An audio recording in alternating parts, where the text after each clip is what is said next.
स्वागत है दोस्तों आज के मुख्य समाचार में। आज देश और दुनिया से कई अहम और बड़ी खबरें आ रही है दोस्तों, बात करेंगे हर खबर पर विस्तार से। तो चलिए देख लेते आज की पहली हेडलाइन। महागठबंधन में टूट के संकेत, विधायकों को बिहार से बाहर भेजने की तैयारी में कांग्रेस। दोस्तों बात करेंगे इस पर विस्तार से। अगली खबर में आपको बताने वाले पंचायत राज चुनाव के लिए भाजपा कांग्रेस ने तय किया अपने चेहरे, 4 चरणों में होंगे मतदान। दोस्तों बात करेंगे इस पर विस्तार से। अगली खबर में आपको बताने वाले आखिरी निशाने पर क्यों नहीं लगा नीतीश का तीर, कहां खराब हुआ खेल। दोस्तों बात करेंगे इस पर विस्तार से। बिहार चुनाव में सहरसा में आरजेडी का पल्ला भारी, बताएंगे 4 विधानसभा सीटों पर किसकी हो सकती है जीत। अगली खबर में आपको बताएंगे चिराग ने तेजस्वी को दी जन्मदिन की बधाई, सियासी गलियारों में गर्म हुआ अटकलों का बाजार। अगली खबर में आपको बताएंगे एग्जिट पोल पर बीजेपी का दावा, महागठबंधन आगे लेकिन हमारे पक्ष में होंगे नतीजे। अगली खबर में आपको बताने वाले बाइडेन की जीत पर दिग्विजय की बधाई, कहा भारत को भी बाइडेन चाहिए, 2024 में पूरी होगी उम्मीद। अगली खबर में आपको बताने वाले डॉक्टर मनमोहन सिंह होंगे जो बाइडेन के शपथ ग्रहण समारोह में शामिल। अगली खबर में आपको बताएंगे कांग्रेस बिहार में अपने जीतने वाले विधायकों को राजस्थान और पंजाब भेजने की तैयारी में, बनाया है नया खास प्लान। अगली खबर में दोस्तों आपको बताने वाले आज 10 नवंबर को किसका होगा तिलक राज, एक बार फिर से नीतीश कुमार या बनेगी तेजस्वी की सरकार। अगली खबर में आपको बताने वाले आज सुबह 8 बजे से मतगणना चालू, मध्य प्रदेश में किसका होगा मंगल। अगली खबर में आपको बताने वाले मतगणना से पहले पोस्टल बैलेट के साथ पकड़े गए सीओ, रात के अंधेरे में लेकर जा रहे थे सर्विस वोट। अगली खबर में आपको बताने वाले बिहार चुनाव का परिणाम पश्चिम बंगाल और यूपी की राजनीति में डालेगा असर। तो चलिए देख लेते आज की पहली बड़ी खबर। महागठबंधन में टूट के संकेत, विधायकों को बिहार से बाहर भेजने की तैयारी में कांग्रेस। जी हां दोस्तों बता दें, एग्जिट पोल आने के बाद बिहार में सियासी हलचल और तेज हो गई है।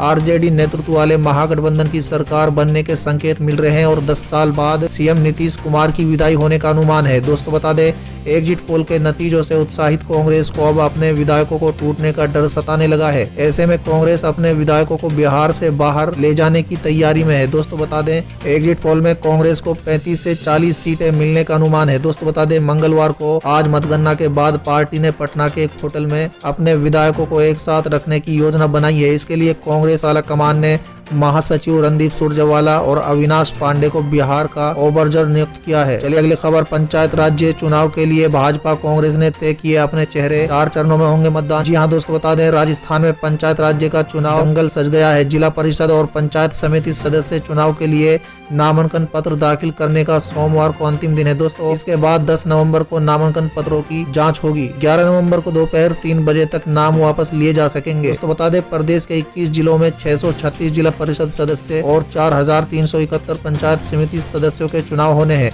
भाजपा और कांग्रेस ने अपना अधिकांश प्रत्याशी घोषित कर दिए हैं। चलिए अगली खबर। आखिर निशाने पर क्यों नहीं लगा नीतीश का तीर, कहां खराब हुआ खेल। जी हां दोस्तों बता दें, विधानसभा चुनाव का एग्जिट पोल में 15 साल बाद बिहार नीतीश कुमार के हाथों से फिसलता दिखाई दे रहा है। 69 साल के नीतीश को 31 साल के तेजस्वी यादव कड़ी टक्कर दे रहे हैं, लेकिन सभी जहनों में एक ही सवाल है कि क्या फाइनल नतीजे एग्जिट पोल के नतीजों जैसे होंगे। दोस्तों बता दें, एनडीए के कैंप में हलचल तो जरूर है, मगर सभी यही जानना चाह रहे हैं कि बिहार में विकास दावा करने वालों का तीर निशाने से क्यों चूक गया है और तेजस्वी ने उनका खेल कैसे खराब कर दिया। चलिए अगली खबर। बिहार चुनाव, सहरसा में आरजेडी का पल्ला भारी, 4 विधानसभा सीटों पर किसकी हो सकती है जीत। जी हां दोस्तों बता दें, बिहार विधानसभा चुनाव 2020 के तीनों चरणों का मतदान संपन्न हो गया था, लेकिन किस विधानसभा से कौन प्रत्याशी जीत दर्ज करेगा इसका निर्णय आज हो जाएगा। दोस्तों बता दें, हालांकि ओपिनियन पोल के अनुसार महिषी विधानसभा से रजत प्रत्याशी डॉक्टर गौतम कृष्णा विजय हो सकते हैं, जबकि जेडीयू के गुंजेश्वर शाह दूसरे नंबर पर रह सकते हैं। दोस्तों बता दें, सहरसा विधानसभा की बात करें तो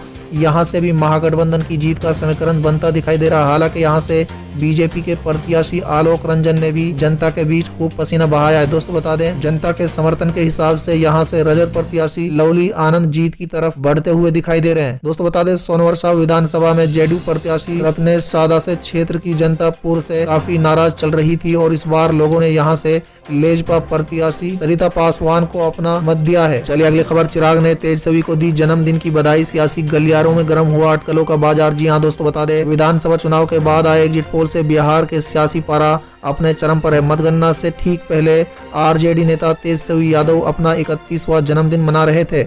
उस मौके पर उन्हें तमाम बधाइयां और संदेश मिलने लगे, लेकिन जैसे ही एलजेपी अध्यक्ष चिराग पासवान ने तेजस्वी को जन्मदिन की शुभकामनाएं दी, उसके बाद से ही उनके बधाई संदेश को कई मायने निकाले जा रहे हैं। दोस्तों बता दें, चिराग को बधाई संदेश पर तेजस्वी ने तुरंत शुक्रिया भाई कहकर उनको धन्यवाद दिया। अब बिहार के सियासी गलियारों में चिराग और तेजस्वी को लेकर अटकलों का बाजार गर्म हो गया। दोस्तों बता दें, चिराग के संदेश के कई मायने निकाले जा रहे हैं। वैसे भी चिराग और तेजस्वी दोनों ही चुनावी प्रचार के दौरान एक दूसरे के खिलाफ खुलकर सामने नहीं आए। चिराग जहां नीतीश पर लगातार हमलावर रहे तो तेजस्वी ने भी अपने निशाने पर नीतीश ही को रखा। चलिए अगली खबर, एग्जिट पोल पर बीजेपी का दावा महागठबंधन आगे लेकिन हमारे पक्ष में होंगे नतीजे। जी हाँ दोस्तों, बता दें बिहार विधानसभा चुनाव में अंतिम दौर के मतदान के बाद जारी अधिकांश एग्जिट पोल में भले ही राष्ट्रीय जनता दल नेता तेजस्वी यादव के नेतृत्व वाले विपक्षी महागठबंधन को बढ़त दिखाई दी है, लेकिन बीजेपी को पूरा भरोसा है कि नतीजे राष्ट्रीय जनतांत्रिक गठबंधन यानी एनडीए के पक्ष में आएंगे। दोस्तों बता दें बीजेपी के राष्ट्रीय प्रवक्ता शाहनवाज हुसैन ने मतगणना से ठीक पहले दावा किया है कि बिहार में भारी बहुमत से रजक की सरकार बनने जा रही है और नीतीश कुमार फिर से बिहार के मुख्यमंत्री पद की कमान संभालेंगे। दोस्तों उन्होंने एक बयान जारी कर कहा है कि बिहार में तीनों चरणों के चुनाव संपन्न होने के बाद एक बात तय है कि जनता के बीच प्रधानमंत्री मोदी और मुख्यमंत्री नीतीश कुमार को लेकर खासा उत्साह रहा है और भारी संख्या में मतदाताओं ने रजक के पक्ष में मतदान किया है। चलिए अगली खबर, बाइडेन की जीत पर दिग्विजय की बधाई, कहा भारत को भी बाइडेन चाहिए, 2024 में पूरी होगी उम्मीद। जी हाँ दोस्तों, बता दें कांग्रेस के दिग्गज नेता और राज्यसभा सांसद दिग्विजय सिंह ने अमेरिका के नवनिर्वाचित राष्ट्रपति बाइडेन और उपराष्ट्रपति कमला हैरिस को 3 नवंबर को हुए चुनाव में उनकी ऐतिहासिक जीत पर बधाई दी है। दोस्तों बता दें दिग्विजय सिंह ने ट्वीट में बधाई के साथ साथ तंज कसते हुए कहा है कि भारत में भी एक जो बाइडेन की जरूरत है, उम्मीद है कि 2024 में हमें ऐसा एक नेता मिल जाएगा। चलिए अगली खबर, डॉक्टर मनमोहन सिंह होंगे जो बाइडेन के शपथ ग्रहण समारोह में शामिल। जी हाँ दोस्तों, बता दें अमेरिका के राष्ट्रपति के रूप में जो बाइडेन को चुन लिया गया है। दोस्तों बता दें कि जो बाइडेन जनवरी 2021 में अमेरिका के राष्ट्रपति के रूप में शपथ ग्रहण करेंगे। इसी बीच एक बड़ी जानकारी सामने आ रही है जिसने भारत के मान को दुनिया में एक बार फिर बढ़ा दिया है। जानकारी मिल रही है कि डॉक्टर मनमोहन सिंह अमेरिका के नए राष्ट्रपति जो बाइडेन के शपथ ग्रहण समारोह में मुख्य अतिथि होंगे। चलिए अगली खबर, कांग्रेस बिहार में अपने जीतने वाले विधायकों को राजस्थान और पंजाब भेजने की तैयारी में बनाया नए खास प्लान। जी हाँ दोस्तों, बता दें बिहार विधानसभा चुनाव परिणाम से ठीक पहले कांग्रेस ने विधायकों को एकजुट रखने की कोशिश शुरू कर दी है। पार्टी ने सभी उम्मीदवारों को निर्देश दिए हैं कि अगर चुनाव में जीत होती है तो उन्हें फौरन वरिष्ठ नेताओं से संपर्क करना है। किसी भी तरह की आशंका से बचने के लिए कांग्रेस ने अपने विधायकों को राजस्थान और पंजाब भेजने की भी तैयारी कर ली है। दोस्तों बता दें विधानसभा चुनाव में रजत कांग्रेस गठबंधन को जीत का पूरा भरोसा है। अगली खबर, बिहार में आज 10 नवंबर को इसका होगा राज तिलक, एक बार फिर से नीतीश कुमार या बनेगी तेजस्वी सरकार। जी हाँ दोस्तों, बता दें बिहार की राजनीति में आज 10 नवंबर का दिन एक नई करवट लेने जा रहा है। दोस्तों बता दें 15 साल से बिहार की राजनीति का सुपरमैन बनकर उभरे नीतीश कुमार अपने राजनीतिक जीवन के सबसे कठिन लड़ाई में फंस गए। दोस्तों बता दें लालू यादव के लाल तेजस्वी ने 10 लाख रोजगार के वादे से नीतीश कुमार की सियासी जमीन पर करारा प्रहार कर दिया है। दोस्तों बता दें ज्यादातर चुनावी एग्जिट पोल तो तेजस्वी की जीत की तरफ इशारा कर रहे हैं, लेकिन आज शाम तक ये फाइनल हो जाएगा कि बिहार में आखिरकार किसकी जीत होने वाली है। दोस्तों बता दें आरजेडी के राज्यसभा सदस्य मनोज झा ने कहा है कि ओपिनियन पोल से लेकर एग्जिट पोल तक पार्टी ने लंबा रास्ता तय कर लिया है। दोस्तों आगे झा ने कहा है कि बिहार की जनता ने तेजस्वी यादव में भरोसा जताया है। दोस्तों आगे मनोज झा ने कहा है कि आरजेडी को अपनी जीत का पूरा भरोसा है। चलिए अगली खबर, आज सुबह 8 बजे से मतगणना, मध्य प्रदेश में किसका होगा मंगल। जी हाँ दोस्तों, बता दें विधानसभा उपचुनाव के नतीजे आज 10 नवम्बर 8 बजे से आने शुरू हो जाएंगे। दोस्तों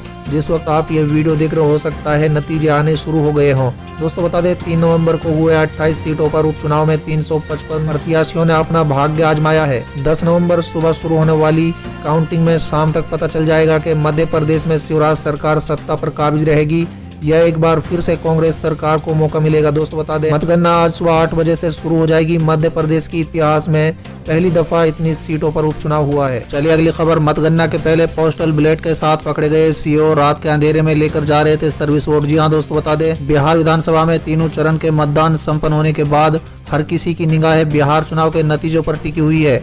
आज मंगलवार को चुनाव का रिजल्ट आने वाला है, लेकिन इससे ठीक पहले आरा से एक हैरान करने वाली घटना सामने आई है। दोस्तों दरअसल आरा में रात के अंधेरे में सर्विस वोटरों का पोस्टल बैलेट लेकर जा रहे थे। सीओ को रजत कार्यकर्ताओं ने पकड़ा है। रजत कार्यकर्ताओं ने इस बात को लेकर काफी हंगामा भी किया है। चलिए अगली खबर, बिहार चुनाव का परिणाम पश्चिम बंगाल और यूपी की राजनीति में डालेगा बदलाव। जी हाँ दोस्तों, बता दें बिहार चुनाव का परिणाम आने में अब कुछ ही घंटे का वक्त बाकी है। अगर चुनाव परिणाम एग्जिट पोल से मिलते जुलते आए तो पश्चिम बंगाल और यूपी की राजनीति में उसका प्रभाव जरूर पड़ेगा। दोस्तों इस वक्त बंगाल में बीजेपी ममता बनर्जी को घेरने में जुटी हुई है, तो दूसरी ओर यूपी में फिलहाल योगी के सामने अन्य सभी पार्टियां सिर नहीं उठा पा रही हैं। ऐसे में क्या बिहार चुनाव से बीजेपी विरोधी पार्टियों को कुछ हौसला मिलेगा?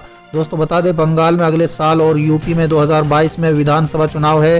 राजनीतिक विश्लेषक और 24 अकबर रोड के लेखक रशीद कुदवाई कहते हैं कि पश्चिम बंगाल और यूपी दोनों बिहार से सटे हुए हैं। दोनों पर वहां की सियासी हवा का असर तो पड़ेगा ही।